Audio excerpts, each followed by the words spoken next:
Welcome to Girl Get Up Again. Yes, it's that time. We're going to see what's happening today. We're going to be a little sassy, classy, give the single mom era type thing happening. So tune in.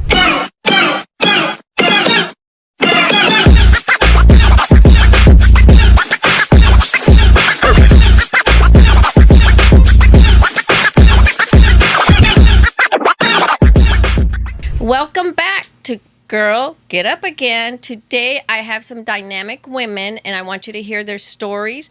This is more about singlehood, becoming a single mom, being a single mom, what got you there. So let's dive in. I have Kayla, I have Amy, and Maritza. So these ladies are going to kind of share with me. I have been a single mom. Just so you know, I've done it all. I've been there too.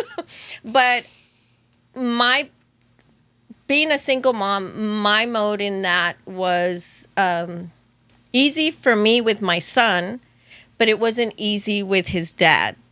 So I don't know if you ladies have gone through anything like that. I had to deal with domestic violence. I had to deal with drug abuse, alcohol abuse, violating my personal body through all that, and at the same time sheltering my son from it at a young age. Maritza, I know for you, it's an interracial because it's different countries. So It's interracial. He is Afro-Cuban. okay. My daughter is mixed. She's my whole heart. But it was challenging because there was a big gap age difference, somewhat of a cultural difference as well. And he was very abusive. Very abusive. I survived it all. I would say it's a miracle. I'm still here. Yeah. Amy, have you gone experience like for me? And I had to learn to love myself because when I was so young when I became a single. I mean, I was 22 years old. I had never had a drink of alcohol between then and 22, and then I tasted my first drink of alcohol. Trying to be a mother, trying to be a woman, trying. So, how did this work out for you? I became a mom at 19. That's when I met my ex-husband. And so I realized later on down the road, about 4 or 5 years into it, that I basically was going to raise my son, and my ex-husband wasn't going to be very present. He was very much into alcohol as well, and abusive in certain areas as well in our life. But I basically had to be the parent and take my son from games to school to events and be the present one in his life. Right. Kayla, what has it been like for you? It's been a wild but beautiful journey as a single mother, honestly. I think when people hear that I'm a single mom, a lot of the times the response that I get is, "Oh, bless your heart." And I'm like, actually, I love it because I was in such toxic relationships before my singleness that I tell people honestly, I feel like my singleness was like luxury because It's a superpower. I had so Not everybody much can peace. do it. Yeah, I had so much peace as a single woman. I didn't have. So for me, the men in my life, I put them on a pedestal, and that was my idol. But as soon as my son's father left, he was a really bad cheater. He betrayed me the whole time, before I was pregnant, while I was pregnant, after I was pregnant. And while I was pregnant, I actually found the Lord because I was so desperate. I was so depressed. For the first time in my life, I was sober because I had a baby. I had to be sober for my baby.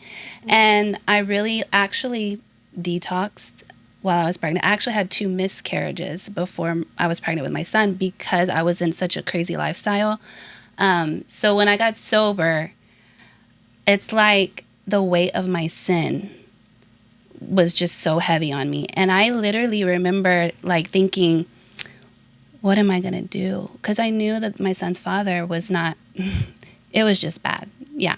And so the more that I tried to run after the Lord, and I wanted him to do it with me, right? I was like, come, like, God will bless us. We just got to do this the right way. And the more that I tried to run after the Lord, the worse he treated me. Like, it was more women. And it was just hard. He was just so much nastier to me.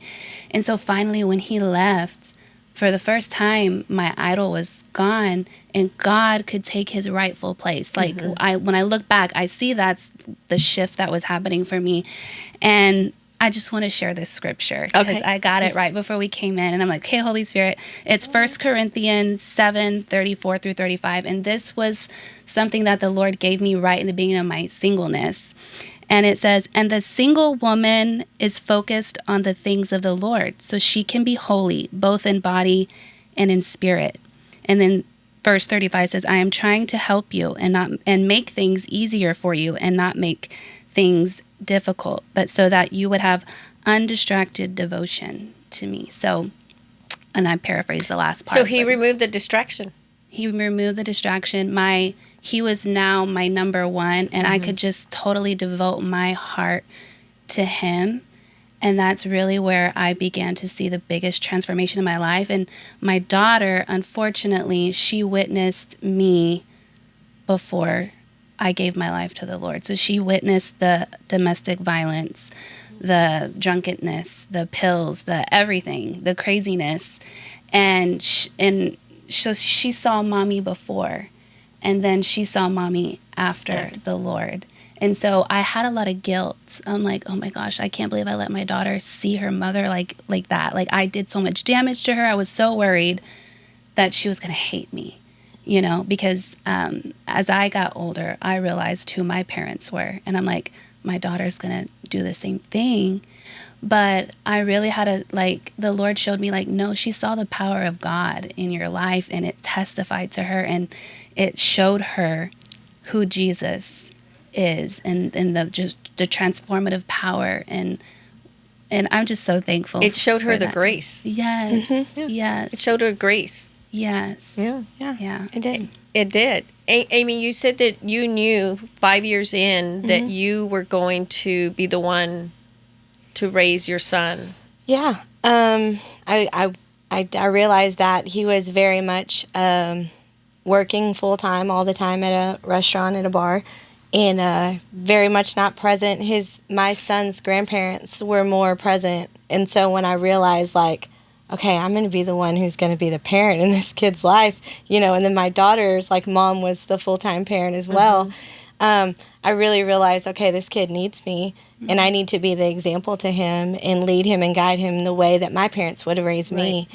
So when we got married, we switched, our life up a little bit. We moved and got a house, and, I put my kids in church and back in the church I grew up in at Trinity, and really just started being an example towards them and pushing them into the things that my parents would have pushed me into. And, sometimes he came and sometimes he didn't, but I realized, into it, I had to be the parent for, my son, and loved him as my own. And it's been a blessing, honestly. And it was hard, and it was struggles for me and my son, but we made it through. So But you made it through. We made it through. Have you been single a while, or? No, it's just been since June. So wow. It's recent. But I felt, I said this I was teaching at a class the other night, and I said I felt single a lot of my marriage because I was doing most of the parenting, and I was doing, most of the raising and making decisions and having to be the responsible one. So there was an absentee parent there. There was, and there was a lot of moments where he wasn't there and he was gone. And we were like, where is he at? And so we just kept going. There was just one day my son was like, Mom, we just got to keep going. Yeah. We just got to keep doing what we're doing. And if he comes, he comes. And it was a huge, huge wake-up call even more. So we just started living our lives. And, if he was wanting to be a part, he could. So... And then finally, he probably decides, I don't want to be a part, so I'm leaving. Yeah. It was about in June when he was decided, I think I'm done. And I was like, oh, yay. You're like, I yes, think I'm done. thank you, Jesus. I was like, this is my hour. I have been running and I've been waiting for I'm like, this. I had been running and praying and asking, Lord God, show me this out. I need out. Like I just couldn't do it anymore. And I was slowly distancing myself because he was already distancing himself. And he did. And he opened a door and I took it. And I'm so glad I did. Look at that. See how God works? I mean, He Yeah. works it out. So, you ladies, I just met, like, literally outside this door. We've texted, but I have never met y'all before. Maritza and I, we go back a little bit. 22 years now.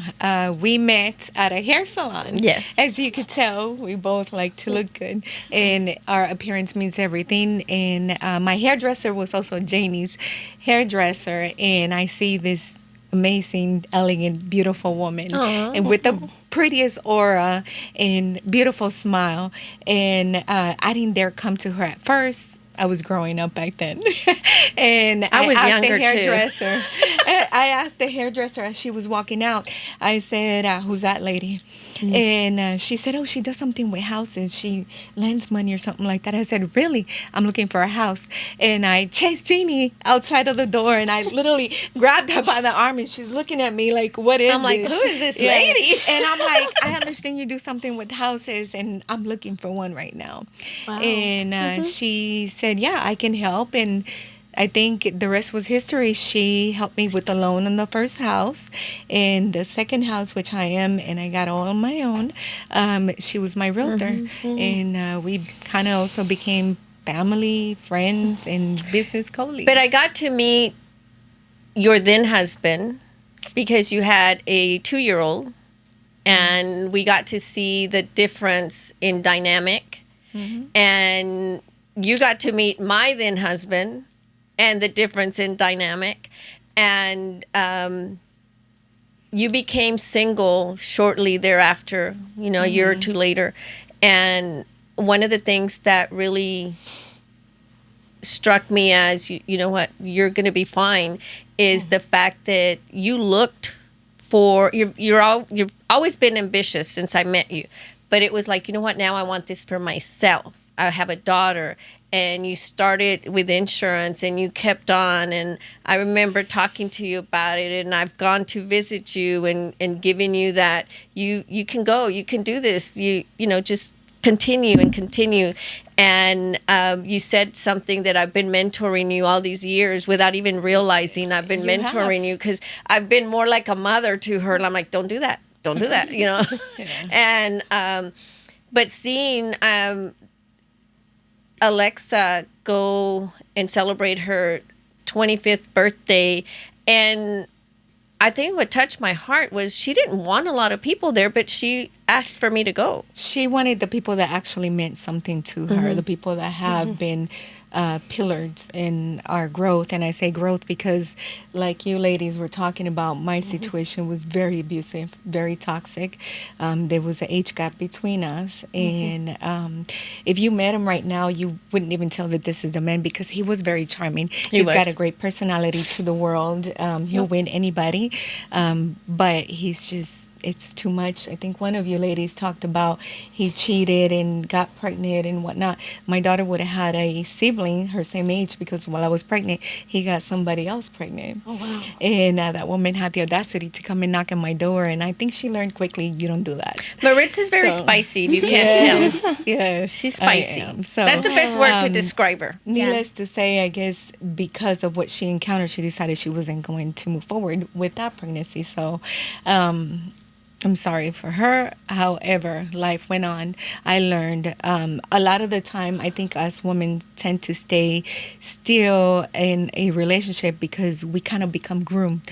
And it's because of our own fear, not necessarily fear of the gentleman itself, but fear of you. What if, or how can I, or what would I? And I think once you learn that you have it wasn't him, it was you all along, because Jeannie knows the first house we bought, it was actually me, under me, you know. And once you let your power, once you let your true essence come through, it shines, and the rest is history. You learn, you help others, somebody said being single is not a disability, because it's not. It's a superpower. Not everybody can do it. Not everybody survives it. I've done it for 17 years. I've been able to become an insurance broker, get my own house on my own, which Janie helped me find. My daughter go to school. She goes to Texas A&M, and I have not gotten any loans or anything. I've done it on my own tears, sweat, and blood, so to speak. But I have had Janie along the way to talk to. Along with Janie, there's been other great women in my life that has said, Maritza, this. But what I particularly gravitate towards Janie is, I think I shared this with you earlier, in our friendship, the years, we've learned how to accept each other for who we are. We build on telling each other without no boundaries. We can laugh, cry, fight, whatever you name it, and still be great with each other and take space when we need space and come back when we need to be together again. So it's a journey. Being single, it's a blessing, because you get to learn who the true person inside you waiting to grow to be, to learn how to. It's just, it's I know that for you, your village has been a lot of your friends. And Amy, do you have a village to help you? And the same for you, Kayla. Do y'all have a village, or is it family and then an extended village of people? Because that's very important in nowadays and in our society. Yeah, I do have a village. My parents and my family were very close, and they were there for me.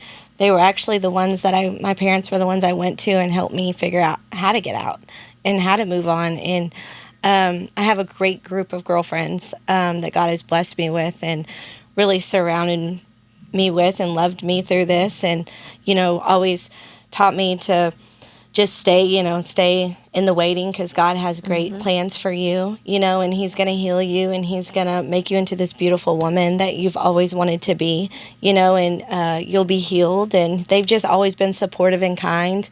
My girlfriends are like, we get together all the time.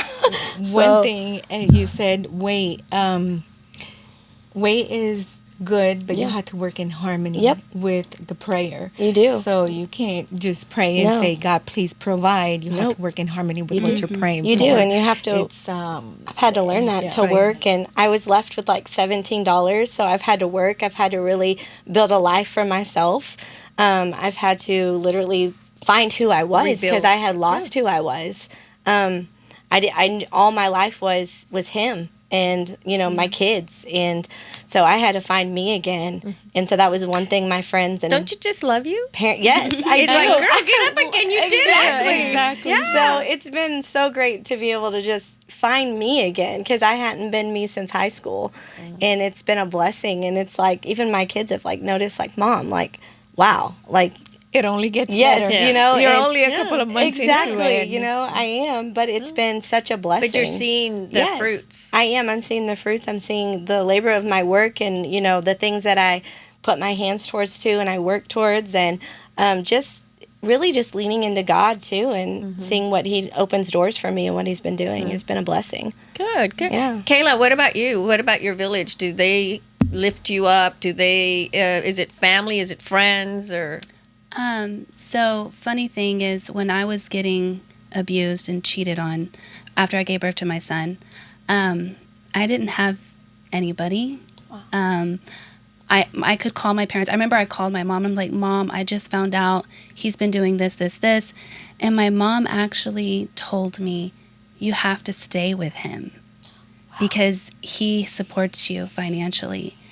And I got so angry. It's like my spirit rose up in me and I clicked on her. I did not talk to my mom for several months, almost a year after that, because I knew. I said, no, Mom, that's what you did.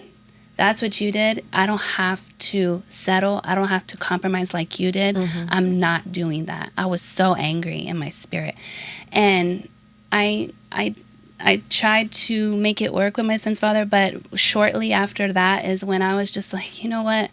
He told me, basically, I'm going to cheat and you're going to be quiet or I'm going to leave. I said, oh, honey. I would have said, bye, guy. I opened the door. Bye. I folded his There's clothes. the door. Here you go, because I will never be that. I would have been like Beyonce.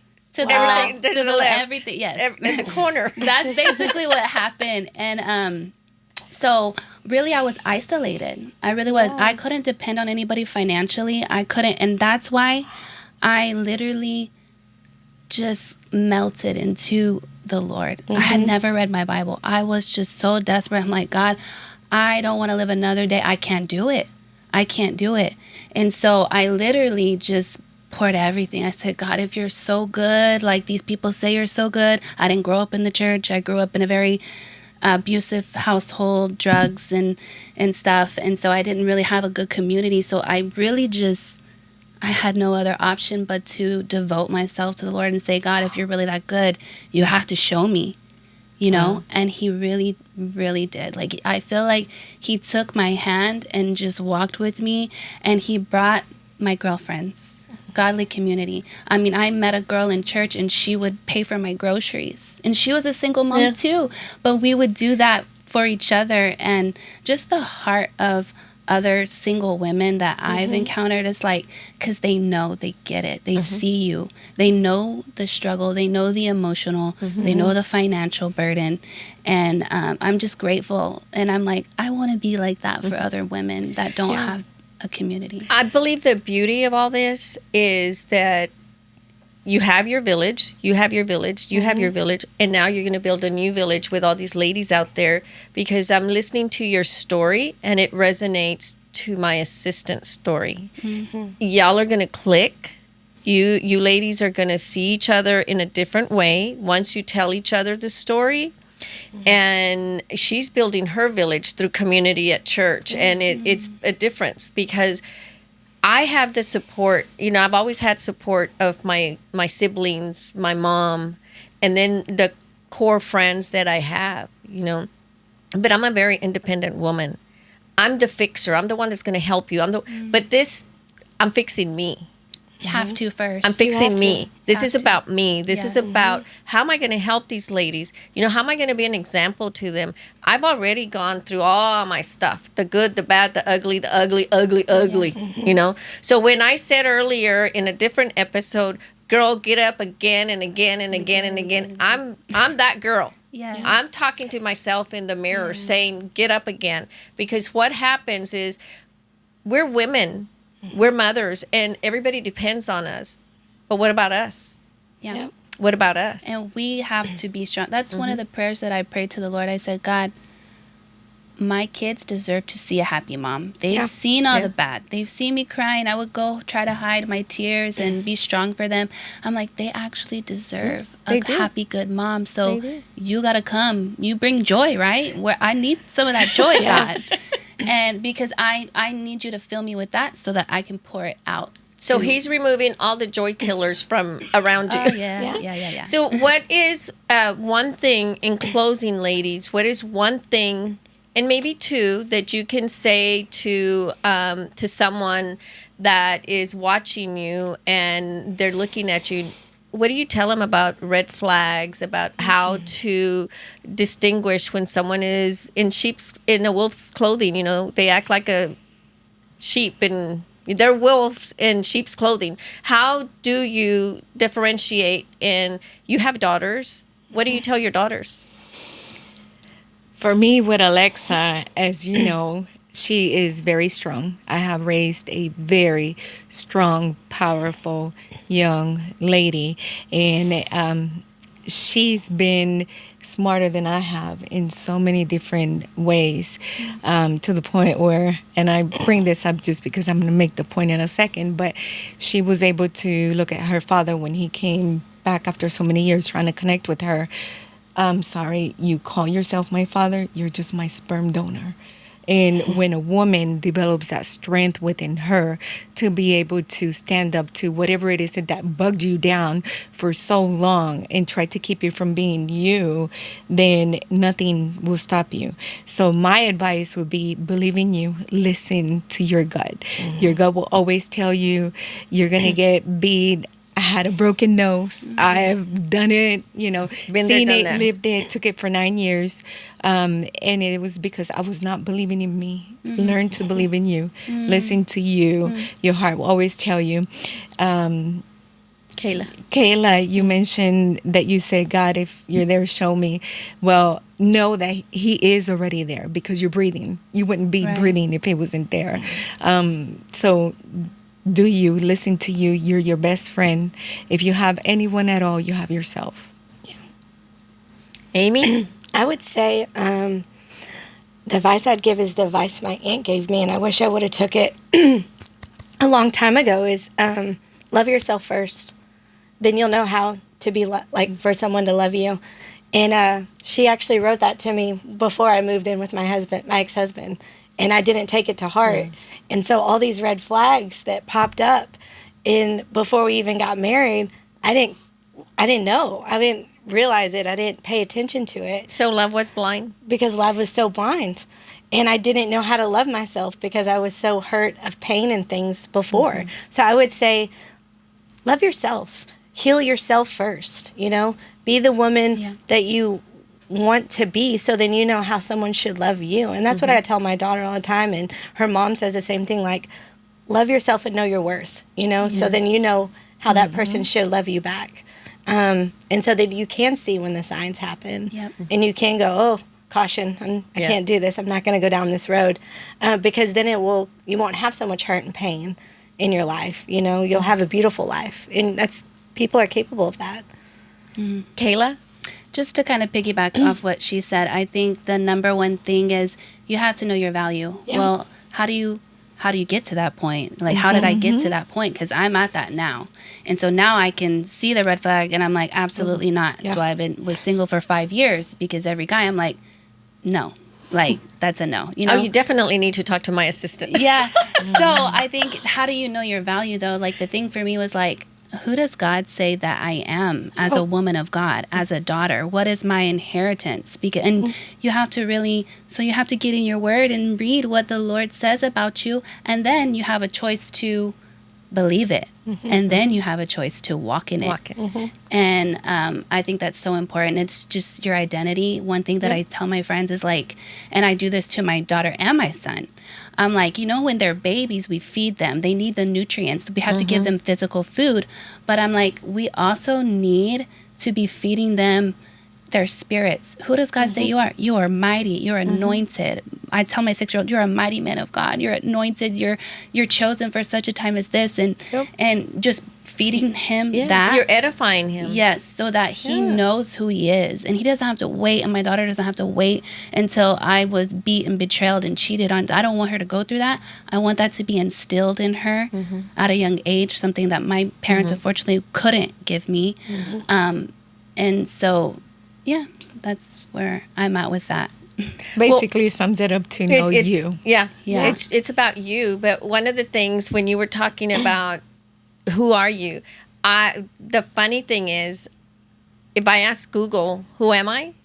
Google will tell you, you are the daughter of the Most High God.